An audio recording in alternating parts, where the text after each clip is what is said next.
2024 সালের 5ই আগস্ট পরবর্তী অস্থির সময়ে এবং দৃশ্যমান প্রশাসনিক অচলাবস্থাতেও সশস্ত্র বাহিনী অসাধারণ ভূমিকা পালন করেছে।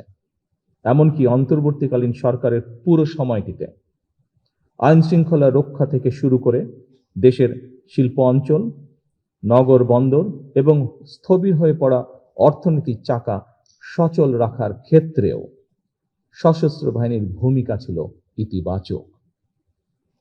গত 12ই ফেব্রুয়ারি মাসে অনুষ্ঠিত অবাধ, নিরপেক্ষ এবং গ্রহণযোগ্য নির্বাচন সম্পন্ন করার ক্ষেত্রে অন্তর্বর্তীকালীন সরকারের প্রতি সশস্ত্র বাহিনীর সহায়তা ছিল দেশ ও জনগণ এবং গণতান্ত্রিক বিধিবিধানের প্রতি সশস্ত্র বাহিনীর আস্থা ও বিশ্বাসেরই প্রতিফলন।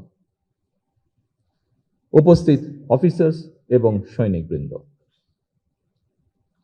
দীর্ঘ 18 বছর পর গত 26শে মার্চ নির্বাচন পরবর্তী গণতান্ত্রিক বাংলাদেশের 55তম স্বাধীনতা এবং জাতীয় দিবসে সাড়ম্বরে অনুষ্ঠিত হল রাষ্ট্রীয় কুচকাওয়াজ।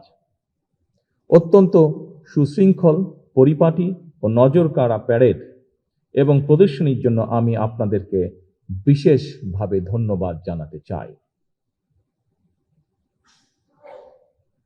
শৃঙ্খলা ও পেশাদারিত্বের এই অনন্য বহিঃপ্রকাশ কেবল সশস্ত্র বাহিনীর গৌরবী বৃদ্ধি করেনি, বরং দেশবাসীর সামনে দেশপ্রেমে উজ্জীবিত সুসংগঠিত সশস্ত্র বাহিনীর সাহসী প্রতিচ্ছবি তুলে ধরেছে, যা দেশবাসীকে করেছে গর্বিত।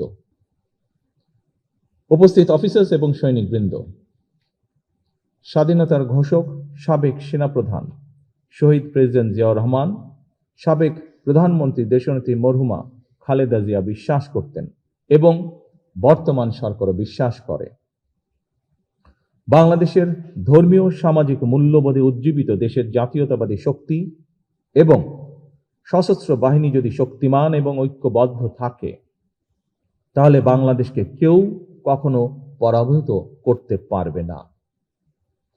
সশস্ত্র বাহিনীর আধুনিকায়নে স্বাধীনতার ঘোষক শহীদ রাষ্ট্রপতি জিয়াউর রহমান কিংবা সাবেক প্রধানমন্ত্রী ভূমিকা, দেশনেত্রী খালেদা জিয়ার ভূমিকা এবং গৃহীত পদক্ষেপ সম্পর্কে আপনারা সবাই কম বেশি অবগত আছেন।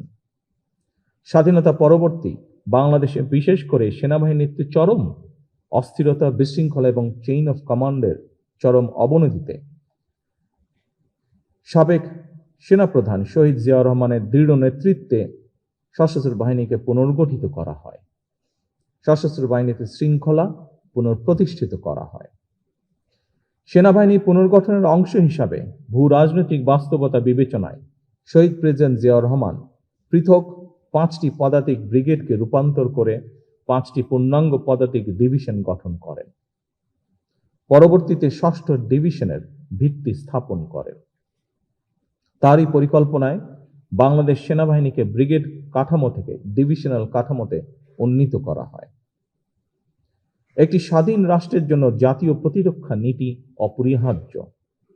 এই বাস্তবতা উপলব্ধি করে শহীদ জিয়াউর রহমান আভ্যন্তরীণ স্থিতিশীলতা ও বৈদেশিক ভারসাম্যের মধ্যে সেতুবন্ধন তৈরির লক্ষ্যে প্রথমবারের মতন সুনির্দিষ্টভাবে দেশের প্রতিরক্ষা নীতি প্রণয়ন করেন।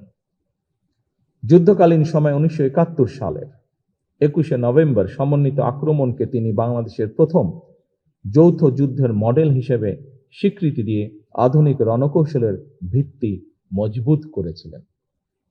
তিনি সশস্ত্র বাহিনীকে কেবল একটি সামরিক শক্তি হিসেবেই দেখেননি, বরং একে নৈতিক শক্তি এবং জনগণের প্রতি ভালোবাসার এক অনন্য মাত্রায় উন্নীত করেছিলেন।